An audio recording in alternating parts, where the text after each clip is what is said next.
Appreciate y'all joining us today for this update on our yesterday's tornado outbreak. Obviously, we have Governor Bryant here, Secretary of State, I'm jumping the gun, Secretary of State, Delbert Holzman here. We have representatives from Wildlife, Fisheries, and Parks, Military Department, and our Chief of Staff here at MEMA, Mr. Bryant Ollier, and I'm going to let them take it away at this time.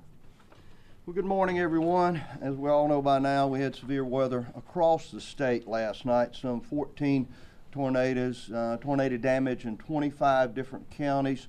2 other counties affected by storm damage, so a total of 27. I'm going to call on Colonel Ollier to give details of what we know at this time from MEMA. We are in the field today. We've had daylight for about 2.5 hours now, so we will know more. It appears that we've had more than 150 homes damaged or affected by these storms, but again, those are early numbers. That could double depending on what we see from assessments that are out there. We're extremely fortunate. We don't want any injuries, but we have had 3 injuries across the state, one fairly severe in Amite County with a great deal of damage there. I will call on Secretary Holzman shortly, as we have been talking throughout the morning, as I have been in contact with Governor-elect Reeves throughout the day. And so we are coordinating all our efforts with local officials, working again with the National Guard. Colonel Smith is here this morning. Lieutenant Matheny, Mississippi Wildlife, Fisheries, and Parks is also here. The Department of Public Safety is active this morning and on the road. One of the things that we are trying to do with all our effort now is to make sure that we have no further injuries. That includes on our highways and roads and bridges. So we're asking everyone to slow down. Don't travel in the affected areas if you don't have to. Certainly this is not a sightseeing opportunity, so do not go into the affected area where homes are damaged just to look and take photographs. You will be turned around. We will have law enforcement officers that will be in the affected area, and if you do not live there or you're not there to help someone, do not self-deploy and go to those areas affected by this storm. So Colonel Ollier, if you will come and please share with us the details as we know them now. Colonel. Thank you, Governor. Ladies and gentlemen, what we're seeing now is our SEOC is activated to a level 3. From the impacts that we've seen, the National Weather Service has identified 14 tornadoes. We're expecting that number to grow once their teams get into the field and put an assessment eyes on the ground. As the governor relayed, we do not have any deaths reported. We do have about 15 injuries that have been reported. Again, we're still waiting on further information from the counties. We have about 9,000 to 11,000 power outages as it stands, and as you know, the weather is going to drop through the bottom tonight, so we've got to make sure those power outages get up as quickly as possible. As the governor said, we had about 25 counties that was affected, and I'm sure we'll have more today. About 150 homes have been reported, either damaged or destroyed, and we will continue to update you with those numbers as they come in. Shelters opened throughout the night and through the morning. We had Jones County, Lee County, Marion County, and Smith County all had shelters. We had several safe rooms, Pearl River safe room, Lincoln, Forest, Wayne County, and Jones County safe rooms were open, and for those who were getting out of harm's way. We've received damage assessment reports, the DR1s from about 12 counties thus far. We know those damage assessments will change, and we will receive more from additional counties. Hinds County was the county that gave us the proclamation due to the heavy hit Edwards area. Also, we know the heavy hit in Amite County, and we've filled a lot of requests. We've given tarps to Union, Clark, Lincoln, Smith, Amite, and Hinds, and Lee at this time. More requests are coming in as we're doing this press conference. Shelters we've discussed. The area coordinators are in the field conducting those initial assessments with the emergency management directors. And debris removal teams are being dispatched to those heavy hit areas. We've got UAS operators being dispatched to get eyes on from areas that we cannot get into by road or route. As the governor said, we were lucky enough not to sustain any fatalities. Our prayers are with the state of Louisiana. They did sustain a fatality that we know of.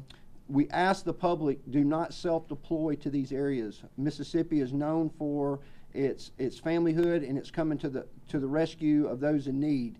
If anyone deploys, make sure you coordinate that through the local emergency management director so they know you're in the area. We've seen this in the past where people self-deploy and then they become victims themselves because they get in areas they can't get out of or get into water that takes them away. So please, for the public, we want you to coordinate that through the emergency management directors. A lot of power lines are down. Again, 9,000 to 11,000 folks are without power. Those power lines are on the ground. It's wet. Please stay clear. Take heed to all advisements from your local law enforcement and your first responders. With that, Governor, I turn it back over to you, sir. Thank you, Colonel. At 0900 this morning, I issued a declaration of emergency that was certified by the Secretary of State, Delbert Hosemann, who is no stranger to this center here or to disasters. He and I have worked together for years now, and I will call him forward as our Lieutenant Governor-elect. Again, I appreciate him being here this morning and signing that declaration of emergency for the affected areas. It will help us deploy the resources that we need from a state level. It will also, if necessary, support declaration of emergency from the President of the United States. We have 4 now that have been issued. We do not believe this would rise to a presidential declaration, but we will seek out all relief that we can. And Secretary Hosemann has been a strong supporter of MEMA and our local area coordinators. And Mr. Lieutenant Governor-elect, I welcome you here. Thank you, Governor. Thank you. Only just real quick, we were pleased to go ahead and sign this today, sign a proclamation that the governor has put forth. Mississippi has over $40 million in federal aid right now. Unfortunately, we have become experts at this. MEMA does a great job. And I have been pleased to be out here many, many times and go to the affected areas and watch the work that they do. Our transition Governor Tate Reeves will be manning this podium in the future. We're gonna miss Governor Bryant, who's done such a great job. But going forward, all of the people that have made these critical decisions, Mr. Michelle and all the others that have worked here, will be in full stride beginning after January to make sure that this operates seamlessly in the future. I think that is a key component of Mississippi's orderly transition from one person who's been so supportive. Governor Bryant's been so supportive of this. He doesn't miss anything. One time I asked where he was during a hurricane when we were all in the bunker up here, and Governor Bryant was on the coast in the middle of the hurricane. So whatever, he doesn't miss very much at all, and we're going to miss his services here. But we will not drop the ball. From here forward, you will see Mississippi continue to provide the services that we do through MEMA, through the National Guard and our other state agencies. So everybody give a little prayer here at Christmas. Some of our prayers were answered last evening. This could have been much worse on a personal level than it is. But we will start the rebuilding process as we always do in Mississippi. Thank you, sir. 2 quick bits of advice to those that are out wanting to help. Make sure that you do not, as we said earlier, self-deploy. Check with your local area emergency management director, the sheriff's department, police department, anyone of an official response capability. Check with them before you self-deploy or go into these areas. Second, we know from the National Weather Service that cold weather is behind this system. Extremely cold weather will be entering the state. So if you have shut-ins, if you have people that you know are at their homes that may be losing power, we are desperately now seeking those individuals so that we might be able to respond to them, elderly living at home or someone in need of care. Cold weather will have a stronger effect on them, particularly if they've lost power. And so we need to identify those individuals. If they are out there, they can certainly contact their local officials or reach out to MEMA here or anyone's official office.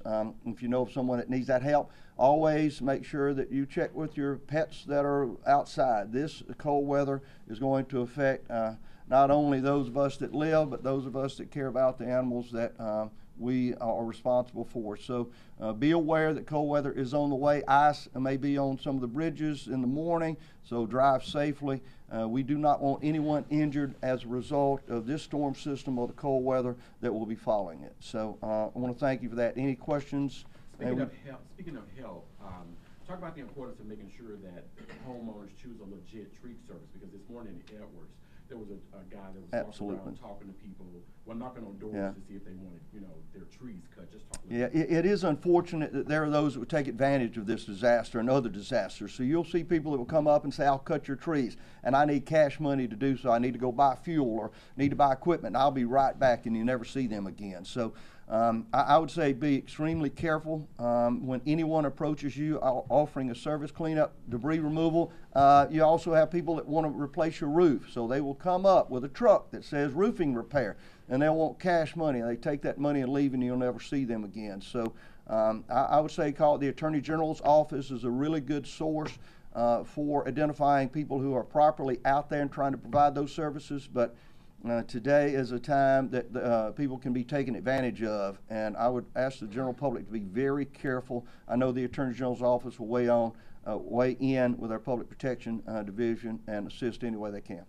Okay, and so a state of emergency was called for 4 areas affected? All of the affected area.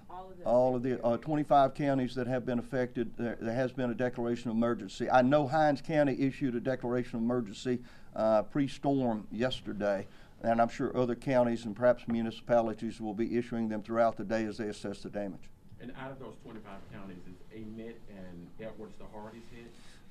More than likely, it's hard to say because we still have assessment teams in the field just now. But from what we see, it looks as if Edwards and the Liberty, Amite County area are the 2 most severely damaged. But we had a storm front that went about 60 miles from the southwest corner of the state through almost central of the state, some 60 to 80 miles. So there's a lot of damage still out there. But Edwards, Guntown had some severe damage up in Lee County.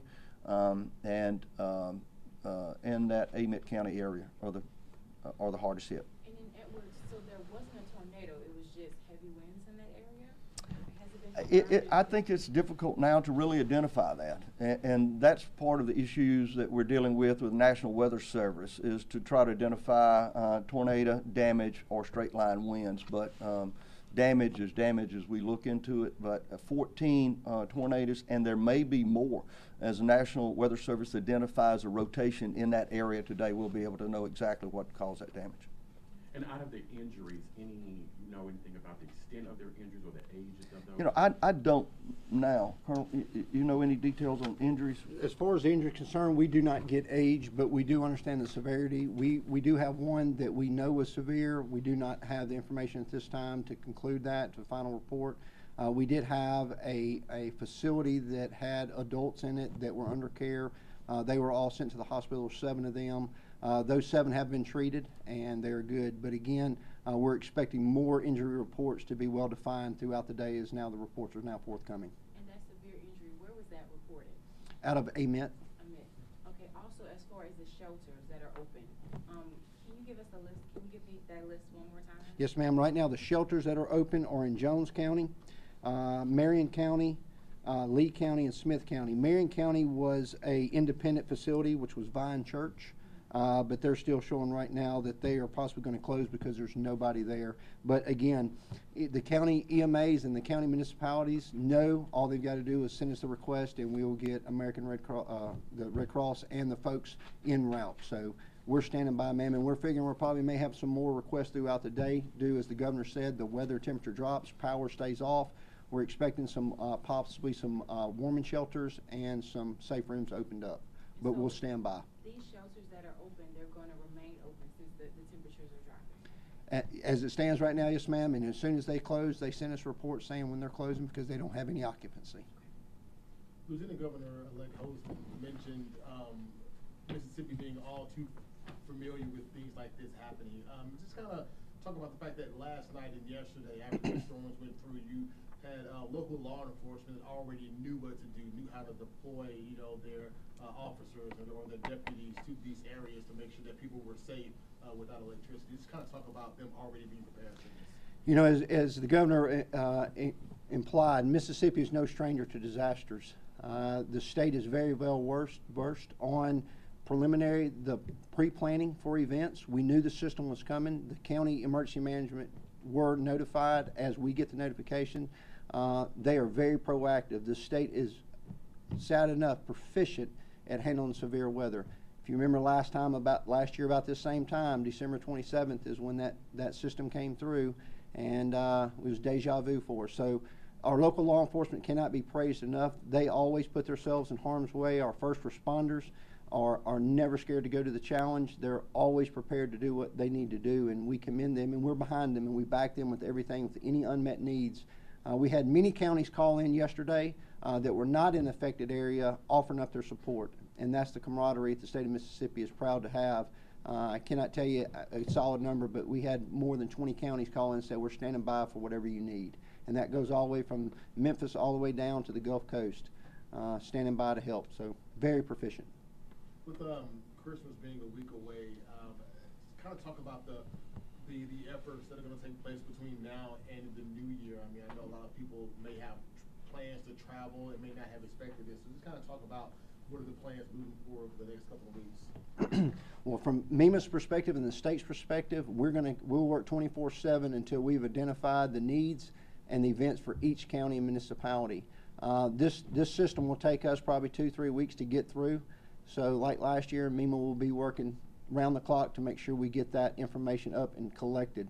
As the Secretary stated, we will look at those damage assessments to see if thresholds were met. As far as the holidays, we will make sure the county emergency management directors we're in direct contact with for any needs they need for sheltering, American Red Cross to come in and provide food, whatever, water, did the requests come in. But we're always standing by, a holiday or not, to facilitate that need. Thank you. Thank you.